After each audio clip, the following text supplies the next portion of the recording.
दोस्ती या कर्ज का जाल।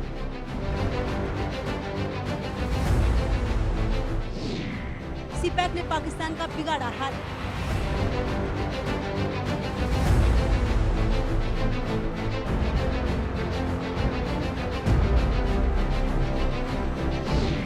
अब अमेरिका से मांग रहा अरबों उधार।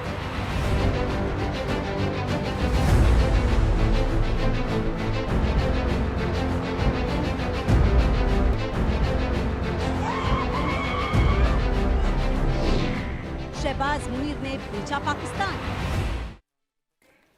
दर्शकों तो चलिए शुरू करते हैं आंकड़े हमारे फैसला आपका। जिस चीन को पाकिस्तान अपना आयरन ब्रदर कहता है, उसी चीन से मिले कर्ज अब पाकिस्तान की इकोनॉमी के लिए बड़ा सवाल बनते जा रहे हैं।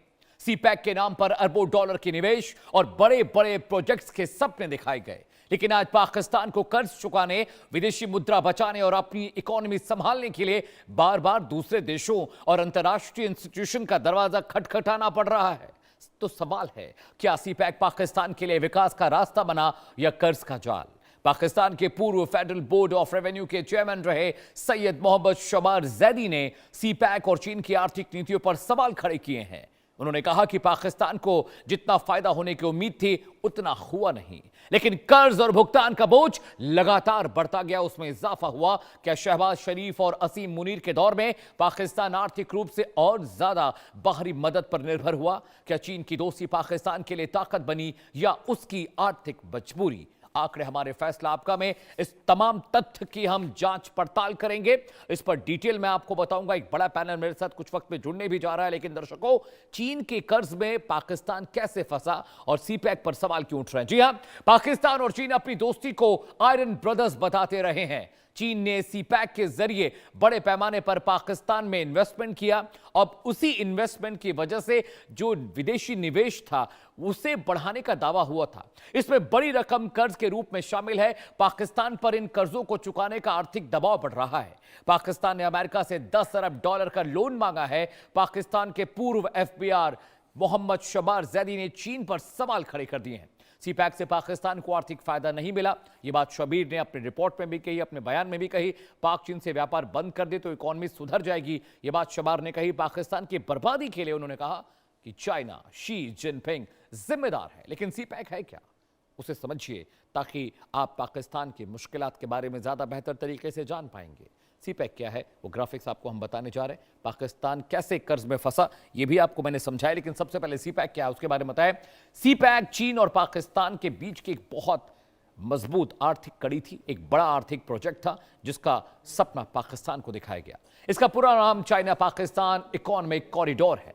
जी हां, अगली इंफॉर्मेशन आपकी स्क्रीन पर आने जा रही है। यह चीन की बीआरआई योजना का हिस्सा है, बॉर्डर रोड इनिशिएटिव जिसे हम कहते हैं। 2015 में इसकी शुरुआत हुई थी और सीपैक से चीन और पाकिस्तान में सड़क, रेल, बिजली और व्यापार नेटवर्क बनाने के लिए बाकायदा अग्रीमेंट हुआ। यह प्रोजेक्ट चीन के शिनजियांग को पाकिस्तान के ग्वादर पोर्ट से जोड़ता है, जो बहुत क्रूशियल कनेक्टिविटी लाइन है। सीपैक में सड़कें, इलेक्ट्रॉनिक परियोजनाएं, बंदरगाह विकास शामिल है। चीन ने इसमें अरबों डॉलर के निवेश का ऐलान किया है और बहुत सारा पैसा दिया भी पाकिस्तान को। लेकिन क्या हुआ? पाकिस्तान का रेवेन्यू लॉस हुआ, इकोनॉमी फ्रेजाइल हुई, नुकसान हुआ। लेकिन पाक चीन के कर्ज के तले दबा हुआ है। कितना कर्ज चीन ने दिया है दर्शकों, वो भी आपके लिए जानना बहुत जरूरी है। चीन के कर्ज में किस तरह से पाकिस्तान की हवा खराब कर दी, कैसे पाकिस्तान दबा रहा और अब वो पैसे को मोहताज है। पूरा डेट, पूरा आंकड़ा आपके लिए लेकर आए हैं, स्क्रीन पर देखिए मेरे पीछे। शुरुआत करते 2015 में 5 अरब डॉलर का लोन, 2016 में ये 7 अरब हो गया, 2017 में ये 8 अरब हो गया, 2018 में ये 12 अरब पहुंच गया, 2019 में 15, 2020 में 18, 2021 में 20, 2022 में फिर से 23 अरब डॉलर का लोन, 2023 में 27 अरब डॉलर का लोन और 24-25 का जो साल गुजरा उसमें 29 से 30 अरब डॉलर का लोन अब तक चीन पाकिस्तान को दे चुका है। तो जरा सोचिए कि साल दर साल पैसे पाकिस्तान मांगता रहा, चीन देता रहा, लेकिन आपको पता है चीन की स्ट्रैटेजी क्या है? पैसा दीजिए, एसेट्स पर कब्जा करिए। जब आपका शिकार पैसे नहीं लौटा पाएगा तो आप जो चाहेंगे उसका ले लेंगे, हड़प लेंगे। पाकिस्तान की मौजूदा इकोनॉमी कैसी है, वहां की हालत क्या है? वहां के पैनलिस्ट, वहां के एक्सपर्ट्स कहते हैं पाकिस्तान बहुत सुख में है और इकोनॉमी बहुत अच्छी चल रही है। लेकिन जरा डेटा और आंकड़े देखते हैं।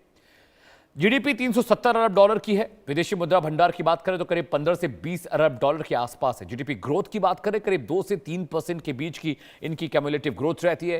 बेरोजगारी दर वहां 7% है। कुल विदेशी कर्ज जो फॉरेन कर्जा उनके पास है वो 130 अरब डॉलर से ज्यादा का है। इंटरनेशनल मॉनेटरी फंड आईएमएफ ने मदद दी, आर्थिक संकट से निकलने के लिए इनको बेल आउट दिया, वो भी अरबों डॉलर का पैकेज था जो बेल आउट में मिला। महंगाई दर 2023 में 30% से ज्यादा थी और जून 2026 में ये करीब 11.10% थी। विदेश से जो पैसा आ रहा है उसके बारे में बोले तो हर साल 30 अरब डॉलर से ज्यादा आता है। जो पाकिस्तानी विदेशों में नौकरी कर रहे हैं, कमा रहे हैं, वो हर साल बड़े पैमाने पर डॉलर पाकिस्तान में भेजते हैं। इसमें एक बड़ा हिस्सा पीओके से भी आता है दर्शकों। तो आईएमएफ ने बेल आउट दिया, उसके बावजूद पाकिस्तान की हालत ठीक नहीं है। बेरोजगारी का मसला अगर माइनस भी कर दें तो जो विदेशी कर्ज है वो बहुत ज्यादा है। 130 अरब डॉलर का कर्ज पाकिस्तान पर है। इकॉनमी फ्रेजाइल हो चुकी है, inflation is on high rate और वहां पर जो डोमेस्टिक इंडस्ट्री है उसकी भी हालत बहुत खस्ता है। आटा और खाने पीने का कुछ सामान वहां फ्यूल से ज्यादा महंगा बिक रहा है। आगे बढ़ते हैं दर्शकों। मैंने आपको बताया कि वहां की इकॉनमी की हालत क्या क्या। पाकिस्तान पर जो कर्ज है, पाकिस्तान ने किस किस से कर्ज मांगा है जरा वो भी आपको बता देते हैं। पाकिस्तान का सबसे बड़ा जो कर्जदाता है वो चाइना है। शी जिनपिंग साहब ने कैसे पाकिस्तान को फंसाया है वो भी मैं आपको बता रहा हूं और पैनल से भी हम डिस्कशन करेंगे। चीन ने करीब 2300 से 30 अरब डॉलर का कर्ज दिया है पाकिस्तान को, जो पाकिस्तान अभी लौटाने की हालत में नहीं है।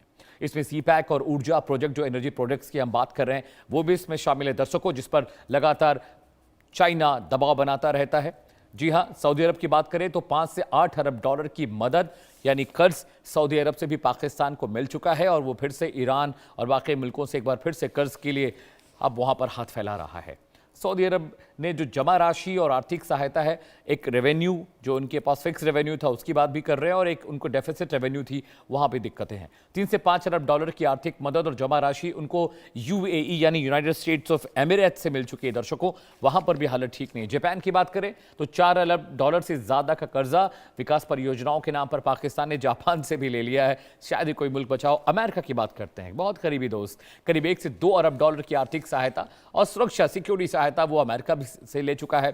बहुत सारे इंटरनेशनल इंस्टीट्यूशंस जिन्होंने उनको कर्ज दिया है पाकिस्तान को, IMF, international monetary fund, Pakistan ने अलग अलग वक्त पर 20 अरब डॉलर से ज्यादा का कर्ज आईएमएफ से लिया है बेल आउट पैकेज के रूप में। वर्ल्ड बैंक की बात करें तो वर्ल्ड बैंक और एडीबी दोनों संस्थाओं से मिलाकर 40 अरब डॉलर से ज्यादा का कर्ज पाकिस्तान पर है। यानी पाकिस्तान का कुल कर्जा इन सारे पैसों को जोड़ें तो करीब करीब 130 अरब डॉलर से ज़्यादा का है। सबसे बड़ा दबाव चीन, आईएमएफ और इंटरनेशनल इंस्टीट्यूशंस का है। पाकिस्तान कैसे चुकाएगा ये कर्जा? सीपैक से वो परेशान है, बलूचिस्तान में विद्रोह चल रहा है, पीओके में हालत ठीक नहीं है। इसके अलावा बाकी जगहों पर देखें, तहरीक तालिबान भी परेशान कर रहा है, खैबर पख्तूनख्वा और सिंध में भी हालत ठीक नहीं। चलिए सर्वे के क्वेश्चन पर आते हैं दर्शकों।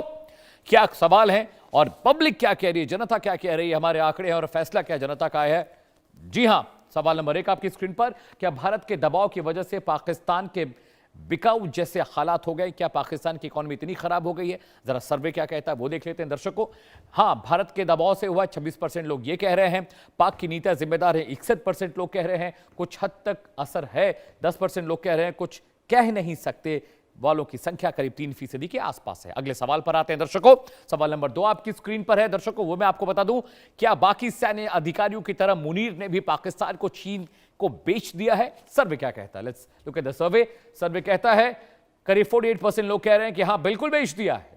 27% लोग कह रहे हैं ऐसा बिल्कुल नहीं है। कुछ हद तक सही है ये बात, 21% लोग कह रहे हैं कुछ नहीं कह सकने वालों की संख्या 4% है। जरा सोचिए, ये आंकड़े बताते हैं कि पाकिस्तान में सेना ने क्या हालत कर दी है पाकिस्तान की। अगले सवाल पर आते हैं दर्शकों और अगला सर्वे आपको दिखाते हैं। सवाल नंबर 3, क्या भारत पाकिस्तान तनाव का फायदा उठाकर चीन ने पाकिस्तान को कब्जे में ले लिया है? बहुत स्ट्रेटेजिकल क्वेश्चन है, इस पर जवाब भी आया है। सर्वे क्या कहता है, सर्वे के बारे में आपको बता दें। जी हां, चीन ने फायदा उठाया, 49% लोग कह रहे हैं ऐसा नहीं है, कहने वाले लोग 15% हैं। 33% लोग कह रहे हैं कि धोखा दिया है चीन ने और 3% लोग कह रहे हैं कुछ नहीं कह सकते, यानी चीन ने फंसा दिया है पाकिस्तान को। अगले सवाल पर आते हैं दर्शकों। जी हां, सवाल नंबर 4 आपकी स्क्रीन पर। क्या सीपैक की आर्थिक नीतियों से, चुनौतियों से भारत की रणनीतिक स्थिति मजबूत होगी? सर्वे क्या कहता है, जरा इस सवाल का जवाब भी तलाश लें दर्शकों। हमने सर्वे किया, आपसे पूछा, आपने कहा 29% लोग कह रहे हैं हां भारत को फायदा होगा, इसके अलावा 23% लोग कह रहे हैं कोई खास फर्क नहीं पड़ेगा। 43% लोग वो हैं जो कह रहे हैं भारत पहले से ज्यादा मजबूत हुआ है, स्ट्रांग हुआ है। और कुछ नहीं कह सकने वालों की संख्या 5% है। अगले सवाल पर आते हैं दर्शकों। सवाल नंबर 5 आपकी स्क्रीन पर आने जा रहा है। क्या चीन पाकिस्तान की दोस्ती अब पाकिस्तान के लिए आर्थिक बोझ बन गई है? सर्वे क्या कहता है? Look at the survey. Survey कहता है करीब 69% लोग कहते हैं हां बड़ा आर्थिक बोझ है। 10% लोग कहते हैं नहीं दोस्ती फायदेमंद रही है। 13% लोग हैं जो कह रहे हैं हम कुछ नहीं समझ सकते, बोझ है। लेकिन कुछ नहीं कह पाने वालों की संख्या 8% है। 8% लोग कह रहे हैं कि कुछ कह नहीं सकते। ठीक है, अगले सवाल पर आते हैं। और सवाल से पहले चलिए एक पैनल का रुख करते हैं। हमारा पैनल हमारे साथ जुड़ रहा है। अगले 1 घंटे लगातार इस गंभीर विषय पर हम चर्चा करेंगे और जानने की कोशिश करेंगे कि आखिरकार पाकिस्तान का हाल हाजरा क्या है, चीन ने कैसे अपने कर्ज के बोझ में पाकिस्तान को फंसाया और अब वो छटपटा रहा है मछली की तरह। स्वागत कीजिए एम्बेसडर गौरी शंकर गुप्ता साहब का, फॉर्मर डिप्लोमेट है सर, बहुत बहुत स्वागत है। Good evening to you. Ashwini Rana sir है, he is a senior economist sir, बहुत शुक्रिया वक्त निकालने के लिए, आपका बहुत बहुत स्वागत है। सुरेंद्र सिंह लवली आपको तस्वीरों में दिख रहे हैं, फॉरेन अफेयर्स एक्सपर्ट है।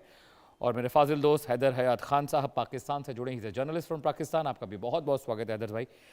सबसे पहले मैं अश्विनी राणा सर के पास जाऊंगा। सर, डिप्लोमेसी अपनी जगह है, पॉलिटिक्स अपनी जगह है, लेकिन इकोनॉमी की जो हालत खस्ता है पाकिस्तान की, उस पर आपका ओवरव्यू क्या है? खासकर चाइना के प्रोस्पेक्ट में बताइएगा कि इतना सारा कर्जा चाइना ने दिया, बहुत सारे पाकिस्तान के एसेट हैं जो अब चाइना के पास गिरवी हो गए हैं।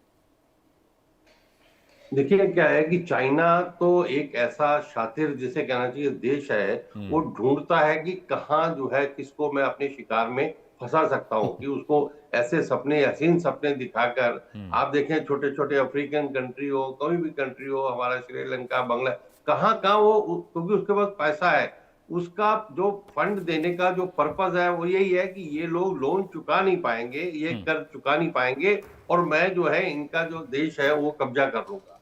तो यहाँ पर भी उसका जो खेल था वो यही था। हालांकि उसने सपने दिखाए कि आपका डेवलपमेंट होगा, बिजली का होगा, रेल, सड़क, ये सब कुछ होगा, आपका एयरपोर्ट, लेकिन उसका टारगेट था वो ग्वादर एयरपोर्ट कि वहां से वो डायरेक्ट जो है उसको जो है क्रूड ऑयल और ये सारा कुछ जो है सीधा उसको मिलेगा।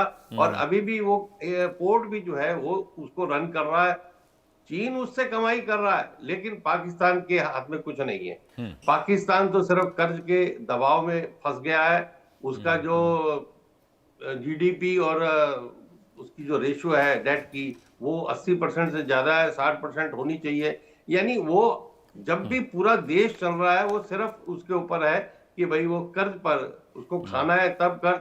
और कारण क्या है कि उसका जो फोकस रहा है हमेशा पाकिस्तान का, उसका मेन फोकस रहा है डिफेंस के ऊपर, कि हथियार बनाओ, दूसरे देशों पे साथ झगड़ा करते रहो, भारत से वो करो। उसका अपने यहाँ डेवलपमेंट का कभी मॉडल रहा ही नहीं। अगर वो डेवलपमेंट का मॉडल होता तो आज उसकी स्थिति नहीं होती। वो कर्ज के दबाव में दबता गया, डेवलपमेंट हुआ नहीं, और आज उसकी ये हालत है।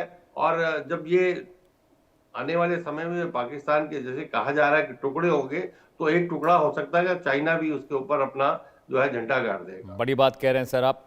मैं बाकी पैनल से पहले हैदर भाई आपके पास आ रहा हूँ। फेडरल ब्यूरो ऑफ रेवेन्यू के पूर्व अधिकारी थे सबार, उनके बारे में आप जानते होंगे। प्राइस वाटरहाउस कूपर्स के भी वो वहाँ पर उन्होंने काम किया है, और एक बहुत फेमस और बहुत ज़हीन अकाउंटेंट हैं वो पाकिस्तान में। उन्होंने बहुत वक्त पहले कहा था कि पाकिस्तान दिवालिया हो चुका है। इमरान खान की जब रेजीम थी उसके बाद फिर उनका आज बयान आया है कि सीपैक के चक्कर में पाकिस्तान की इकॉनमी बहुत फ्रेजाइल हुई, चाइना ने बहुत नुकसान पहुंचाया है। जिस मकसद से सीपैक शुरू हुआ उस मकसद में चाइना ज़्यादा कामयाब हो पाया है, पाकिस्तान को उतना मुनाफा नहीं हुआ, क्योंकि आपने अपनी ज़मीनें, अपने एसेट, अपनी रिसोर्सेज चाइना को दी, which is part of business. सभी मुल्क ये करते हैं, जब इंडस्ट्री लगती है या डेवलपमेंटल प्रोजेक्ट्स होते हैं सभी मुल्क ये करते हैं। लेकिन आपके यहाँ के एक बड़े अकाउंटेंट ने कहा कि पाकिस्तान की इकॉनमी एकदम ख़त्म होने की कगार पर है, किसी भी तरह के मुगालते में नहीं रहे आप। बिस्मिल्लाहिर्रहमानिर्रहीम। बहुत शुक्रिया अमित भाई। शब्बर जैदी साहब के आप आर्टिकल का हवाला दे रहे हैं। अनफॉर्चुनेटली मैं आज उनका आर्टिकल पढ़ नहीं सका, लेकिन जो गुफ्तगू आपने की अपने इंट्रो के अंदर और जो आपका सवाल है, मैं उसकी बुनियाद पर आपको जवाब दे रहा हूँ। देखिए, शब्बर जैदी साहब इमरान खान साहब के दौर में पाकिस्तान का जो फेडरल बोर्ड ऑफ रेवेन्यू है उसके चेयरमैन थे, और जिस वक्त इमरान खान साहब के इक़्तिदार का खात्मा हुआ पाकिस्तान में, उस वक्त शब्बर जैदी साहब समेत इमरान खान साहब के दौर में जो पाकिस्तान के फाइनेंस मिनिस्टर थे और इमरान खान साहब की पार्टी के बहुत से और लोग वो ये कह रहे थे कि अब पाकिस्तान विद इन वीक्स या मैक्सिमम विद इन मंथ्स जो है ये डिफॉल्ट कर जाएगा, क्योंकि हम लोगों ने ऐसी बारूदी सुरंगें जो है वो मुआशी तौर पर बिछाई हैं कि कोई भी आने वाली गवर्नमेंट जो है वो पाकिस्तान के मामलात को बेहतर अंदाज में नहीं कैरी कर सकेगी। ये इमरान खान साहब की गवर्नमेंट में जो लोग फेडरल मिनिस्टर रह चुके थे, ये मैं उनकी और एक के नहीं मल्टीपल ऐसे उनके लीडर्स थे जिनकी ये स्टेटमेंट्स थी। तो उसके बाद हमने देखा कि हम लोग खुद भी यहाँ पर बैठकर यही असेस कर रहे थे कि इकोनॉमी के हालात बेहतर नहीं है, शायद आने वाली गवर्नमेंट के लिए बहुत मुश्किल होगा, लेकिन ग्रेजुअली गवर्नमेंट की जो पॉलिसीज थी उनसे इकोनॉमी बेहतर होना शुरू हुई। हम ये नहीं कह सकते कि इकोनॉमी में इतनी बेहतरी आ गई कि एक आम आदमी का जो मेयार जिंदगी है वो बहुत बेहतर हुआ, लेकिन जो बारूदी सुरंगें शब्बर जैदी साहब समेत इमरान खान साहब के दौर में वो लोग छोड़ कर गए थे, उनसे कम से कम जो है वो मुल्क को निकाला गया और जो डिफॉल्ट की बातें हो रही थी मुल्क डिफॉल्ट से थोड़ा बेहतर कंडीशन में चला गया। दूसरी जहां तक बात है सीपैक की, देखें चाइना की कभी भी इंटेंशन सीपैक को लेकर पाकिस्तान के हवाले से नेगेटिव नहीं थी। चाइना पाकिस्तान का बहुत बेहतरीन दोस्त है, मुश्किल वक्त में उसने हमेशा पाकिस्तान का साथ दिया है और ये जो प्रोजेक्ट है ये सीपैक बहरहाल सिर्फ पाकिस्तान के लिए नहीं, ये चाइनीज इकोनॉमी के लिए भी बहुत बेहतरीन जो है ये प्रोजेक्ट था। ये बात दुरुस्त है कि सीपैक से जितना फायदा पाकिस्तान उठा सकता था, आज की तारीख में जब मैं आपसे गुफ्तगू कर रहा हूं तो पाकिस्तान ने उतना फायदा नहीं उठाया। उसके मल्टीपल रीजंस हैं। एक गवर्नमेंट जो उस वक्त नवाज शरीफ साहब की थी जिस वक्त ये सीपैक के अग्रीमेंट स्टार्ट हुए, बाद में लेटर ऑन जो है वो इमरान खान साहब आए। इमरान खान साहब के दौर में यहाँ पे उन्होंने कुछ कॉन्ट्रैक्ट्स के ऊपर दोबारा गुफ्तगू करने की कोशिश की, जो ऑलरेडी स्टेट के कॉन्ट्रैक्ट्स हुए थे उनसे ये प्रोजेक्ट लेट हुआ। प्रोजेक्ट लेट होने से बहुत से आगे सब प्रोजेक्ट्स उनकी कॉस्ट बढ़ी और फिर स्पीड ग्रेजुअली जो है वो स्लो हुई प्रोजेक्ट्स की। तो वो फायदा जो आज की तारीख में हम सीपैक को जब 2015 में ये इनिशिएट हुआ था ये प्रोजेक्ट, तो एक डेकेड के अंदर हम लोग जो एक्सपेक्ट कर रहे थे वो चीजें नहीं हुई। ये बात बिल्कुल दुरुस्त है शब्बर जैदी साहब की। लेकिन अगर वो ये कहें कि इससे पाकिस्तान को नुकसान हुआ है, ये नुकसान जरूर हुआ है कि जो प्रोजेक्ट मिसाल के तौर पर जो है वो 100 अरब में लगना था, आज शायद वो 200 अरब में लग रहा है। लेकिन अदरवाइज ना चाइना की इंटेंशन कभी पाकिस्तान को लेकर खराब थी, ना मुस्तकबिल में कभी। चलिए ठीक है, इससे पहले कि मैं अम्बेसडर गौरी शंकर सर के पास जाऊं, सुरेंद्र सिंह जी मैं आपके पास आ रहा हूं। हैदर भाई बहुत पॉजिटिव बात कर रहे हैं, बहुत सकारात्मक है, and this is good also. I don't take it in a different way. मुझे लगता है ठीक है, वो पाकिस्तान के नागरिक हैं और वहाँ के जो हालात है, वहाँ पर जो भी इकॉनमिक क्राइसिस है और उन तमाम इम्कानों पे उनका जो रीडिंग है, आई एक्सेप्ट दैट। लेकिन सर चाइना के बारे में जो हम और आप पढ़ते आ रहे हैं और समझते आ रहे हैं, कहीं ना कहीं मुझे ऐसा लगता है कि चाइना ने अपनी उधार पैसे दो और कब्जा करो वाली स्ट्रैटेजी में पाकिस्तान को बहुत बुरी तरह फंसा लिया है। एसेट पाकिस्तान के हैं, वहाँ पर इतने नेचुरल रिसोर्सेज बलूचिस्तान में हैं, वहाँ पर कॉपर की खदानें हैं, गोल्ड की खदानें हैं, इतनी ज़्यादा वहाँ पर माइंस हैं, वहाँ पर शेल गैसेस मिलने की भी बात हो रही है। इतना इम्पॉर्टेंट, इतना एलिगेंट नेचुरल रिसोर्स पाकिस्तान का है, लेकिन उसका दोहन चाइना कर रहा है। क्या पाकिस्तान के पास अब वे आउट दिखता है आपको? नमस्कार अमित जी, मैं सबसे पहले अपनी बात को थोड़ा ऊपर से लेना चाहूँगा कि पाकिस्तान है क्या जी।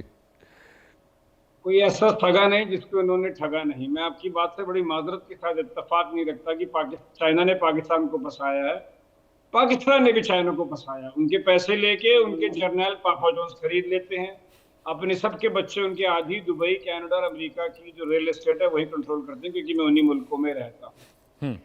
अब एक बात को समझिए कि अगर आप बिना नक्शे के बिल्डिंग बनाएंगे तो उसमें कमियां निकलेंगी। अब मैं क्यों कह रहा हूँ, जब 1947 में पाकिस्तान बना, हिंदुस्तान पाकिस्तान तकसीम हुआ, तो पाकिस्तान के पास 19% आबादी आई, 17% रिसोर्स आए और 33% आर्मी आई, क्योंकि जो वो GHQ हेडक्वार्टर था रावलपिंडी में। अब किया क्या जाए, आइन तो बना नहीं 3 साल, अब क्या किया जाए, अब आर्मी आ गई है तो दुश्मन खड़ा करना है। तो यूद और हनूद की नफरत पे उन्होंने ये चूरन वो पिछले 70-80 साल से बेच रहे हैं, जो कि इनके जो फील्ड मार्शल जिन्होंने खुद ही को मेडल लगा लिए, पता नहीं कौन सी वॉर जीते हैं वो, मुझे तो समझ नहीं आता। वो लूडो जीते हैं, कबड्डी जीते हैं, पर इतने मेडल वो लगाते हैं आसिम मुनीर साहब, ये वही बता सकते हैं। तो हुआ क्या कि अब बार बार हिंदुओं को बोलो जी हम हिंदुओं के साथ नहीं रह सकते, हिंदुओं के साथ हमारे इत्तेफाक नहीं है, हमारे नहीं है। अरे भाई, हिंदुओं ने अपना हिंदुस्तान बनाया, चौथी पांचवी बड़ी मईशत बना ली, आप कहाँ हो? ग्लोबल टेररिज्म इंडेक्स 2026 में पाकिस्तान उम्दा नंबर पे है, नंबर 1 पे है। हमारा डॉलर 95 का, उनका 277 का है। दूसरी बात, अब बात यह है कि पाकिस्तान जो है वो एक गांव में जो होता है ना, जो कबीले का सरदार होता है वही चलाते हैं। तो 67% पाकिस्तान पंजाबी है। वो सिर्फ पाकिस्तान में पंजाबी है जो उसको सारा चलाता है, बाकियों को तो उन्होंने सबको पटरी के नीचे फेंक रखा है। अब तीसरी बात यह है कि पाकिस्तान एक यूथफुल इडियट है, क्योंकि पाकिस्तान की लोकेशन ऐसी है कि इस खित्ते में जब अमेरिका ने यूएसएसआर को तोड़ रहा, अमित भाई विद ड्यू रिस्पेक्ट, ये जो साहब गुफ्तगू कर रहे हैं इनसे कहें जरा अपनी जबान को लगाम दें और बेहतर अल्फाज का चुनाव करें। मैं इनकी उम्र का लिहाज कर रहा हूं, वरना अगर दोबारा इन्होंने मेरे मुल्क को लेकर इस तरह के अल्फाज का इस्तेमाल किया, मैं उधेड़ के रख दूंगा इनको। चलिए ठीक है, मैं मैं लाली सिंह जी से कह रहा हूं कि थोड़ा सा शब्दों के चयन में ध्यान दें। Surendra Singh ji please go. अब मैं आंकड़े बोलूंगा ताकि फिर ये मेरे आंकड़े पे अगर मेरे से भिड़ना चाहे तो खैर मकदम करूंगा मैं इनका। जी, अमेरिका ने अफगानिस्तान वॉर पे 2.3 ट्रिलियन डॉलर खर्चा, पाकिस्तान उसमें से 32 बिलियन लिया। अब मैं थोड़ी अपने शब्दों में गुरेज कर रहा हूं। उसके बाद बिन लादेन कहां मिला, मैं चाहूंगा ये मुझे हैदर साहब बता दें। दूसरा, ईरान की भी आप इसमें देखिए कि अब ईरान, अमेरिका ने भी कहा है कि ये डबल गेम खेल रहा है। अब पाकिस्तान भी टेबल पे नहीं बैठ रहा। उन्होंने जो वो बलूचिस्तान और खैबर पख्तूनख्वा में कर रहे हैं, ये मैं चाहूंगा कि आपको ये मेरे खान साहब ही बताएं। हालत ये हो रखी है मुल्क में कि पेट्रोल थैलियों में और गैस में बिक रहा है, पाकिस्तान ईरान से स्मगल होके आ रहा है। तो मैं यही कह सकता हूं कि जिस बिल्डिंग को आप बनाओगे बिना नक्शे के, वो सिर्फ हिंदुओं की नफरत, हमारा डीएनए हिंदुओं से नहीं है, हमें कोई लेना देना नहीं है, हम अरबी हैं, उसमें ये इतनी दूर आ गए कि चाइना को भी इन्होंने फंसाया और दोनों ने फंसा रखा, और ये अमेरिका को भी। एक रिवॉल्विंग डोर है। आसिम मुनीर साहब ट्रे में लेके पहुंच जाते हैं रेयर अर्थ। अभी वो जो बलूचिस्तान में हालत है वो छोड़िए। तो अब मैं क्या बोलूं, अब खान साहब खुद ही बताएंगे कि क्यों इनकी मुल्क की हालत है कि जो आईएमएफ से लोन आता है उससे पिछले की इंटरेस्ट की पेमेंट होती है। 25 या 26 दफा ये आईएमएफ के दरवाजे पे जाके खड़े हो गए हैं, और इनके सियासतदानों ने किसी ने भी एक टर्म नहीं कंप्लीट किया अभी तक, प्राइम मिनिस्टर ने, जब से पाकिस्तान बना है। और इनके सियासतदानों के लफ्ज में कहूंगा कि हम कचकोल, जो भीख मांगने का कटोरा होता, मैं नहीं, ये इनके सियासतदानों ने कहा है कि हम कशकोल लेके पहुंच जाते हैं कि भाई साहब प्लीज हमें पैसे दे दो और हम बलूचिस्तान भी अपना सेल्फ इंटरेस्ट भी बेच देंगे, आप हमारे यहाँ आर्मी भी ले आओ। ऑलराइट, सुरेंद्र सिंह लवली जी, ठीक है, मैं अम्बेसडर साहब के पास जा रहा हूँ, उसके बाद हैदर भाई मैं आपके पास आऊँगा। I need your reaction also जो सुरेंद्र सिंह लवली जी कह रहे हैं। Sir, ambassador sir, Pakistan, China, Asia सब कॉन्टिनेंट, इन सब चीज़ों पर बहुत बात होती है, लेकिन मैं बार बार ये कहता हूँ कि पाकिस्तान हमारा पड़ोसी मुल्क है। हम ही से पाकिस्तान बना, हमारा हिस्सा है, हमारे अपने लोग हैं जो हमसे अलग होकर वहाँ पर रहने के लिए गए। चाइना की स्ट्रैटेजी का शिकार पाकिस्तान हो गया, और अभी भी ये बात मैं नहीं कहूँगा किसी को इसकी जानकारी नहीं है, आभास नहीं है। आर्मी समझती है, पॉलिटिकल रजीम में जो लोग हैं वो समझते हैं, लेकिन सब अपना मुनाफा काट रहे हैं, किसी को देश की चिंता नहीं है। अम्बेसडर साहब। नमस्कार अमित जी, आपने बहुत अच्छी तरह से समरी प्रेजेंट की थी ये डिबेट होने से पहले। सर, मैं एक दो स्टेटिस्टिक्स और उसमें ऐड करना चाहूँगा। सर, अभी आज से आप देखें, पाकिस्तान का जो टोटल एक्सटर्नल डेट है वो 138 बिलियन डॉलर दिखाया जा रहा है। Right sir. उस पे अगर आप 4 या 5% की रेट पे एनुअल इंटरेस्ट लगाएं, जो मिनिमम है, तो वो करीब 7 बिलियन डॉलर पर एनम बनता है। दूसरी तरफ अगर पाकिस्तान का एक्सटर्नल ट्रेड देखें आप, तो उसमें एक्सपोर्ट जो हैं वो 31 बिलियन डॉलर के हैं और इंपोर्ट्स करीब 70 बिलियन डॉलर के हैं। तो उसमें उनका डेफिसिट करीब 38-39 बिलियन डॉलर बनता है एनुअली। तो अब आप ये देखिए, 38 बिलियन उधर और 7 बिलियन इंटरेस्ट इधर, हाँ, 45 बिलियन डॉलर का नुकसान पाकिस्तान को हर साल फॉरेन एक्सचेंज में हो रहा है। अब इसका इजाफा कैसे किया जाए? इसमें करीब 30 बिलियन डॉलर वो जो पाकिस्तानी बाहर रहते हैं, गरीब पाकिस्तानी जो पैसा वैसा भेजते हैं, उससे होता है। बाकी का जो डेफिसिट है वो पाकिस्तान को, आप जैसे कहा, दूसरे देशों से कर्जा लेके या IMF से कर्जा लेके अपना काम निकालना पड़ रहा है। जी। तो इसमें सबसे बड़ा डेट जो है करीब 32 बिलियन डॉलर वो चाइना का है। इसमें CPEC का डेट है और फिर चाइना से इन्होंने कुछ हथियार खरीदे हैं, काफी 70-80% हथियार वहीं से आते हैं, तो उनका कर्ज है। कुछ लोग कहते हैं कि कर्ज ज्यादा है, 35-37 बिलियन डॉलर है, लेकिन जो भी है वो स्टेटिस्टिक्स से बताएगा। लेकिन प्रैक्टिकली चाइना का जो कंट्रोल है पाकिस्तान के ऊपर, वो बहुत बड़ा कंट्रोल हो गया है। और चाइना की नीति हमेशा से यही रही है कि आप दूसरों को कर्जा दो, और वो कर्जा पे नहीं कर पाएंगे, क्योंकि जो ये सपने दिखाते हैं ना प्रोजेक्ट में कि आपकी इतनी मैन्युफैक्चरिंग हो जाएगी, इतना एक्सपोर्ट बढ़ जाएगा, ये होगा, वो होता नहीं है। वो सिर्फ एक प्रोजेक्ट सपना होता बावजूद फॉरेन एक्सचेंज का रिपेमेंट कैसे करें आप? जब तक एक्सपोर्ट नहीं बढ़ेगा पेमेंट नहीं कर सकते हैं।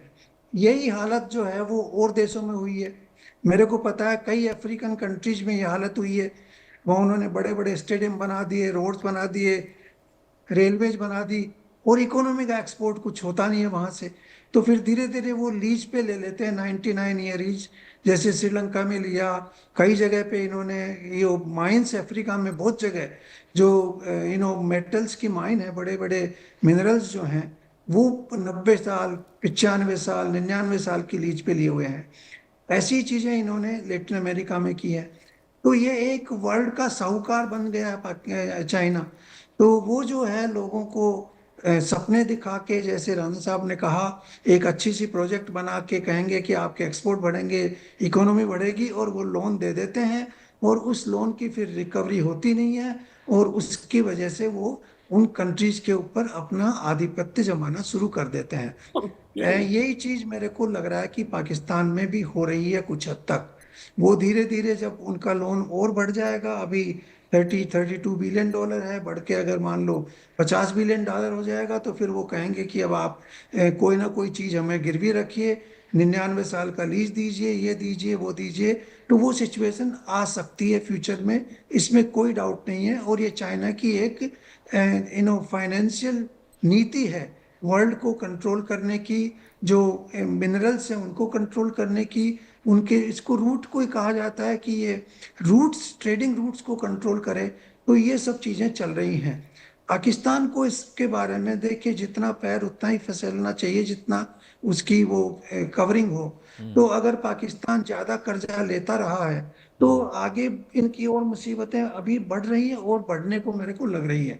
क्योंकि अगर पाकिस्तान का करीब करीब 45 बिलियन डॉलर का हर साल अगर डेफिसिट रहेगा, तो वो गरीब लोग जो पाकिस्तान के बाहर काम करते हैं वो कितना उसको रिपे कर पाएंगे। फिर sir. पाकिस्तान की जो रिच लोग हैं वो और बाहर संपत्ति खरीद के वो स्मगल करते हैं पैसा का। तो ये आपको पता है, सब लोगों ने, जो बड़े बड़े लोग हैं उन्होंने संपत्तियां बाहर खरीदी हुई हैं। जितने आर्मी के जनरल्स हैं, पॉलिटिशियंस हैं, तो वो पैसा स्मगल करके ले जाते हैं। तो ये सिचुएशन पाकिस्तान की इकोनॉमी के लिए अच्छी नहीं है, और मैं मानता हूं कि भारत के लिए भी अच्छी नहीं है। क्योंकि अगर पाकिस्तान की इकोनॉमिक सिचुएशन खराब होगी तो भारत के लिए भी वो अच्छा नहीं है। कोई भी नेबर जो इकोनॉमिक प्रॉब्लम में होता है तो नेचुरली उसकी प्रॉब्लम आपके ऊपर भी आती है। तो मैं तो ये मानता हूँ कि पाकिस्तान इस स्थिति को संभाले और अपनी जो है इकोनॉमी को थोड़ा मैनेज करे ढंग से। जैसे लाली जी ने कहा कि आप कोई मकान बिना नक्शे के बनाते हैं, तो तुमको थोड़ा नक्शे को अब संभालना चाहिए, नक्शा बनाना चाहिए कि हम कैसे आगे बढ़ें, और उस तरह से आगे बढ़ना चाहिए। हैदर साहब, 45 बिलियन डॉलर का लॉस हर साल, it's a big huge amount. अच्छा अमित भाई, पहली बात तो ये कि इसमें कोई शक नहीं है, इससे कोई इनकार नहीं कर सकता कि पाकिस्तान की इकोनॉमिक कंडीशंस बहुत बेहतर हैं। ऐसा नहीं है, पाकिस्तान की इकोनॉमिक कंडीशंस खराब हैं, और यहाँ पर चीज़ों को बेहतर करने की गुंजाइश बहुत ज़्यादा है और बेहतर होनी चाहिए। मेरे तीनों दोस्त जो यहाँ पर आपके पैनल पे बैठे हैं, जिन्होंने पाकिस्तान को बड़े मशवरे दिए लवली सिंह साहब को भी चाहिए था जरा लवली लवली बातें करते, लेकिन ये लवली बातों से जरा अनलवली चीजों की तरफ चले गए। तो अदरवाइज जो है मेरा ख्याल है कि जो थोड़ा बहुत अंदर माहौल थोड़ा खराब हुआ वो भी ना होता। बहरहाल मैं एक्सपेक्ट ये करूंगा कि ये मेरे तीनों दोस्त जो बड़ी अच्छी अच्छी बातें इकोनॉमी को लेकर पाकिस्तान की कर रहे हैं और पाकिस्तान को मशवरे दे रहे हैं, ये थोड़ा सा आपकी गवर्नमेंट को भी मशवरा दें। पाकिस्तान पर तो 130 अरब डॉलर्स का कर्जा है, आपके तो एक्सटर्नल डेट्स जो है वो 750 अरब डॉलर से ज्यादा हैं। और आपने जापान का जिक्र किया, अमेरिका का जिक्र किया। मैं हैरान हूं अगर आपने लिस्ट नहीं पढ़ी कि जापान से सबसे ज्यादा कर्जा किसी मुल्क ने लिया तो उसका नाम भारत है। उसके बाद जर्मनी है, फ्रांस है, यूएसए है, रशिया है इवन, जिनसे भारत ने कर्जा लिया। और आपने एशियन डेवलपमेंट बैंक और वर्ल्ड बैंक का हवाला दिया। वर्ल्ड बैंक के जो लार्जेस्ट बोरोअर्स हैं उनमें भारत का नाम है। पाकिस्तान का मैं चूंकि इकोनॉमी के मामलात को बहुत बेहतर नहीं समझता, लेकिन आपने बताया कि 40 अरब डॉलर्स पाकिस्तान ने वर्ल्ड बैंक और एशियन डेवलपमेंट बैंक से जो है वो कर्जा लिया है। भारत ने जो एशियन डेवलपमेंट बैंक और वर्ल्ड बैंक से कर्जा लिया वो 80 अरब डॉलर से ज्यादा है।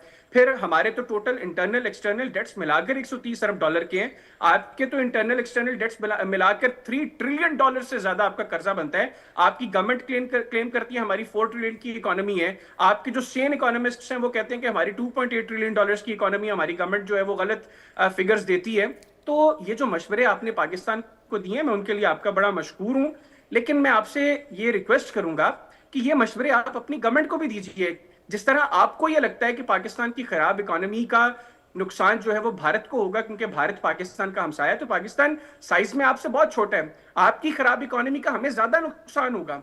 तो बराए मेहरबानी ये मशवरे अपनी गवर्नमेंट को दीजिए, अपने फाइनेंस मिनिस्टर को दें, उनसे कहें कि अपनी इकोनॉमी को बेहतर करें। आपके यहाँ पर गुर्बत का जो आलम है वो किससे ढका छुपा नहीं है कि भारत के अंदर इस वक्त एक आम भारतीय की जिंदगी किस तरह गुजर रही है, और सिर्फ पूरे भारत की 1.5 अरब जो पॉपुलेशन है उसका महज 3 या 4% जो पूरी इकोनॉमी को कंट्रोल करता है। आपके तो 65% पॉपुलेशन वो है जो 2 वक्त की रोटी ठीक से नहीं खा पा रही। ये डेटा गलत है, उनकी तरफ थोड़ा सा फोकस कीजिए। हैदर भाई ये डेटा गलत है, मुझे नहीं पता ये डेटा आपको कहां से मिला है। मेरे साथ सीनियर इकोनॉमिस्ट हैं जिन्होंने बहुत सारी किताबें लिखी हैं, दुनिया भर में रिकॉग्नाइज्ड हैं अपनी रिसर्च के लिए, अपने पेपर्स के लिए। ये सारा डेटा गलत है जो आप बोल रहे हैं, ये सारी बातें जो आप बोले मुझे नहीं पता किस इंसाइक्लोपीडिया और गूगल से आपको मिला है। मैं जा रहा हूं अश्विनी सर के पास। अश्विनी सर मैं क्या ही जवाब इनको दूं, आप जब बैठे हुए हैं तो शोभा नहीं देता कि मैं आपके डेटा और आपके आंकड़ों पर उनको जवाब दूं। जरा समझाइए उनको, पता नहीं कहां से डेटा और आंकड़े ले आए। पहले मैं इकोनॉमी की बात करूं उससे पहले मुझे लगता है पॉलिटिकल स्टेटमेंट है, देना नहीं चाहिए, दे रहा हूं।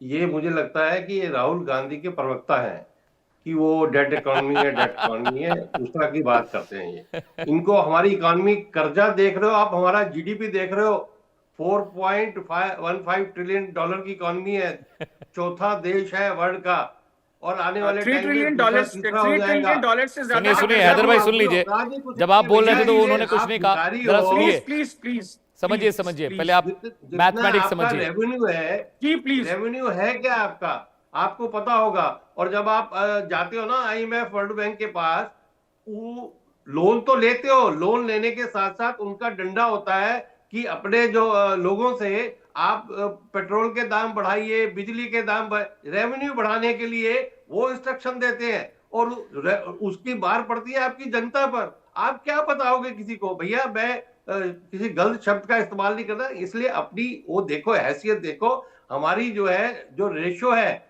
जीडीपी और डेट की 58% है और आपकी 83% है। आप क्या बात कर रहे हो भाई? 64% जो लोन लिया है ना, वो लोन दे भी पा रहे हैं। आप तो लोन देने के लिए भी लोन लेते हो, शर्म करो भैया।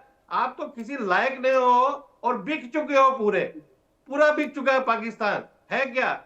4 टुकड़े होने वाले हैं, अब आप किस टुकड़े में जाओगे पता नहीं। भगवान करे आप जो है ठीक रहे और आपकी अर्थव्यवस्था, लोगों को खाना मिलता रहे। यहाँ पूरे वर्ल्ड में जब क्राइसिस था तेल का, यहाँ पर तेल मिल रहा था, गैस मिल रही थी, आपके वहां पर तो पेट्रोल पंप बंद कर दिए थे आपने। तो आप क्या नसीहत दोगे दूसरों को? भैया आप पूरा बिक चुका है जो पाकिस्तान है, और उसके लोग भी बिक चुके हैं। मतलब उनके पास, अपने पास भारत की चिंता मत करो। भारत आप जैसे कई देशों को जो है ना वो ठीक कर सकता है, उसमें कोई दिक्कत नहीं है। इसलिए आप अपनी चिंता करिए, हमारी अर्थव्यवस्था बहुत अच्छी है और हम वर्ल्ड की पहली दूसरी अर्थव्यवस्था और 10 साल में बन जाएंगे। आपका तब तक नामो निशान भी नहीं होगा। तो इसलिए अपने देश की चिंता करो और अम्बेसडर गौरी ऐसे चाइना शंकर, से बच के रहो। ठीक है। अम्बेसडर गौरी शंकर, आप मुझे कुछ कहना चाह रहे थे sir, please go ahead. Ambassador देखिए, साहब। ऐसा है कि ये बड़े स्टेटिस्टिक्स को बड़ा गलत कोट कर रहे हैं हैदर साहब।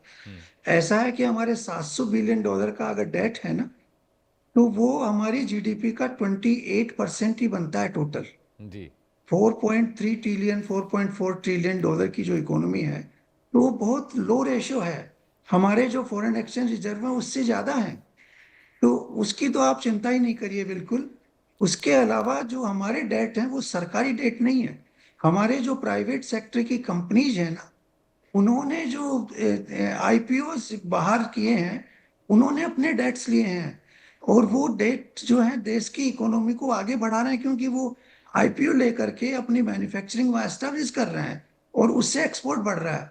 अभी हमारा एक्सपोर्ट करीब करीब 900 बिलियन डॉलर का है, टोटल एनुअल एक्सपोर्ट। जी अब आप अपना एक्सपोर्ट देखिए, आपका तो 31 बिलियन डॉलर का एक्सपोर्ट है। तो आप कहाँ कंपेयर करोगे उसको? अगर अगर आप अपनी गलती महसूस नहीं करोगे ना, तो आप सुधार भी नहीं सकते अपने देश को। सुधारने के लिए पहला स्टेप होता है कि आप अपनी कमजोरी, अपनी गलती को महसूस करें, तभी जाके आप आगे का रोड मैप बना सकते हैं।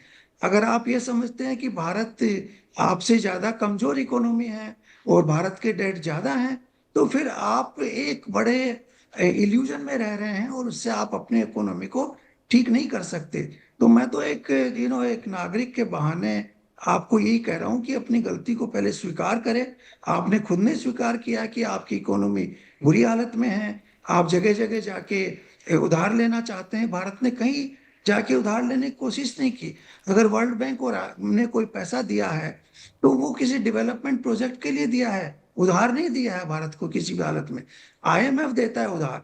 आईएमएफ के जितने भी लोन होते हैं वो आपको लिक्विडिटी ओवरकम करने के लिए दिए जाते हैं। वर्ल्ड बैंक के लोन डेवलपमेंट के लिए होते हैं। तो जो आपके लोन्स हैं उनका नेचर देखिए, उनकी साइज देखिए, आपकी इकोनॉमी की साइज देखिए, आपके एक्सपोर्ट्स की साइज देखिए, जो आपके डायरेक्ट फॉरेन डायरेक्ट इन्वेस्टमेंट्स हैं उनकी साइज देखिए, और फिर रियलाइज करिए। अगर आप ये नहीं रियलाइज करते और अपने आप को डिफेंड करते हैं बिना किसी बेसिस के, तो आप करते रहिए, हमें कोई इससे तकलीफ नहीं है। आप you are welcome. Surendra Singh Lovely ji, मैं आपके पास आ रहा हूँ। जो बात अभी अम्बेसडर साहब ने कही और अश्विनी सर भी डेटा बता रहे हैं, क्योंकि देखिए हैदर साहब ने कह दिया कि भाई देखो मैं इकोनॉमिस्ट नहीं हूँ, इसीलिए उनको डेटा की जो जांच पड़ताल थी वो शायद दुरुस्त नहीं है, और इसीलिए मैंने बीच में नहीं कहा। मैंने चाहता था कि हमारे जो सीनियर्स हैं वो समझाएं उनको। लेकिन एक बात प्रॉब्लम ये भी है लाली जी, कि अगर आप अपनी गलतियों, अपनी खामियों को नहीं समझेंगे, उस पर काम नहीं करेंगे, तो आप उससे बाहर नहीं निकल सकते। और पाकिस्तान की जो इस वक्त हालत है, उनका डोमेस्टिक कंजम्पशन, उन पे जो उधार हैं, टेरर फंडिंग का मसला है, ग्रे लिस्ट में जा रहे हैं। भारत तो कभी ग्रे लिस्ट में नहीं गया। अब हमने तो पाकिस्तान, इतनी हमारी तो कुव्वत नहीं है कि हम पाकिस्तान को ग्रे लिस्ट में भेज देंगे। वो तो उनकी अपनी करनी, उनके अपनी डीड्स हैं जिसकी वजह से बार बार वो ग्रे लिस्ट में जाते हैं। और जब भी उनको किसी बड़ी संस्था से लोन मिलता है तो उन पर कहा जाता है टैक्स बढ़ाइए, इस लोन का बोझ अपनी पब्लिक पर, अपनी जनता पर डालिए, आवाम पर डालिए। भारत ने तो ये कभी भी नहीं किया। पेट्रोल तो हमारे यहाँ महंगा बिका नहीं, जबकि क्राइसिस पिछले 4 महीनों से चल रही है मिडिल ईस्ट में।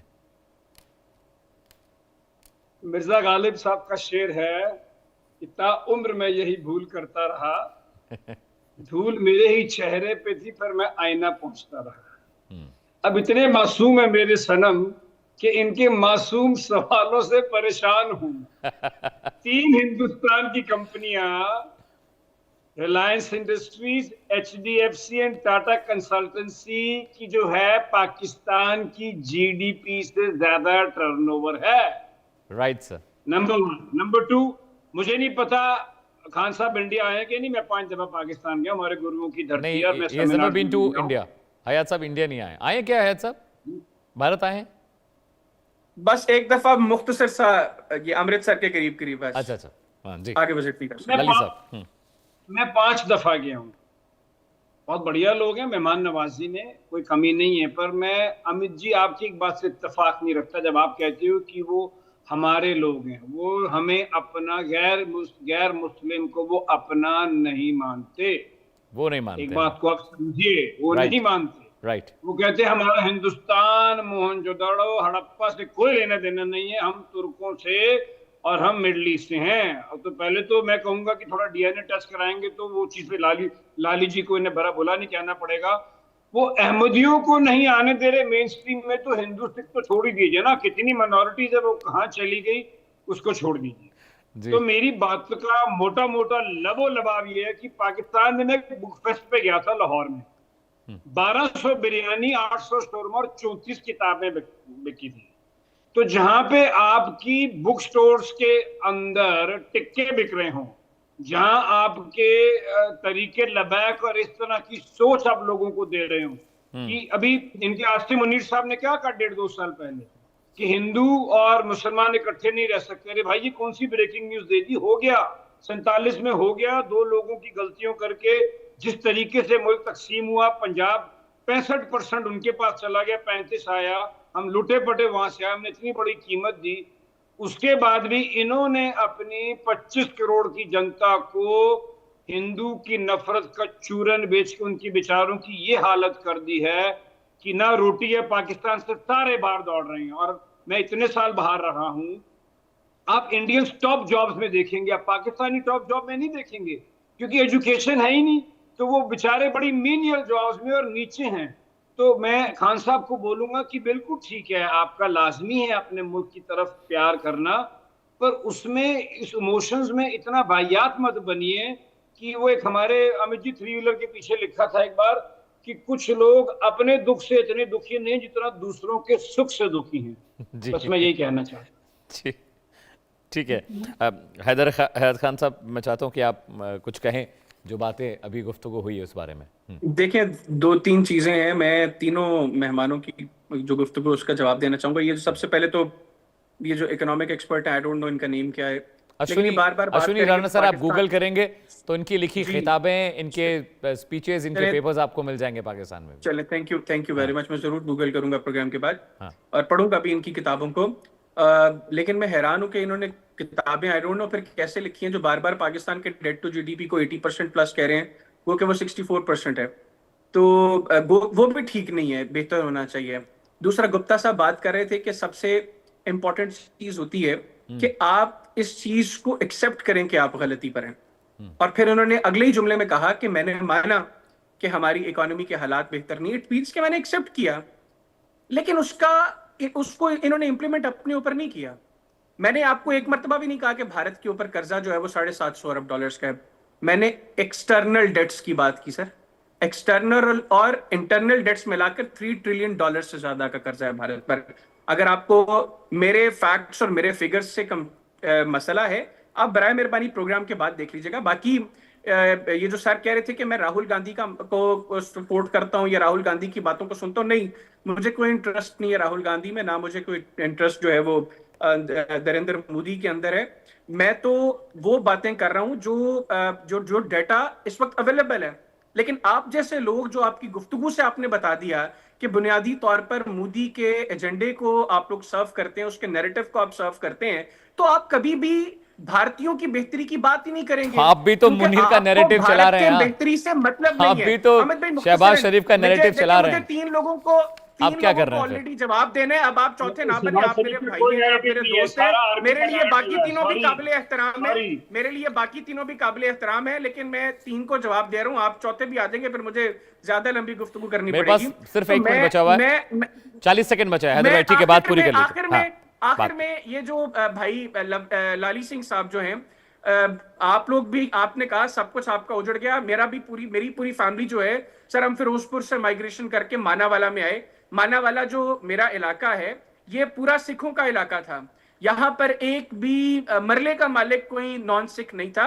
हमने आज भी उस मानावाला को उसी तरह रखा है। और मानावाला के जो उस वक्त के आप कह लें कि सिखों में जो लीड कर रहे थे, वो घर हमारा, मैं उस घर में रहता हूँ, उनकी एक एक चीज को हमने संभाल के रखा हुआ है। बहुत शुक्रिया हैदर खान।